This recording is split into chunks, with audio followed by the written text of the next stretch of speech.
Yo, what's up, Pinas? Ano ba ibig sabihin ng mga card brand logo? Part 2. Pag-usapan natin ngayon ang card brand na BMW. Kahit sa karaniwan sa buong mundo, ang BMW ay nagdudulot ng isang konting controversial tungkol sa kahulugan ng sagisag nito. Sinasabi ng ilan na ito ay nagmula sa isang propeller, yung sa aeroplano, laban sa asul ng kalangitan na tumutukoy sa unang panahon na ang BMW ay gumagawa nga ng makina ng mga aeroplano.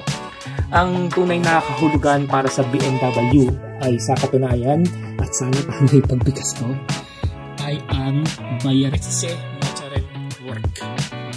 May AG pa siya sa dulo.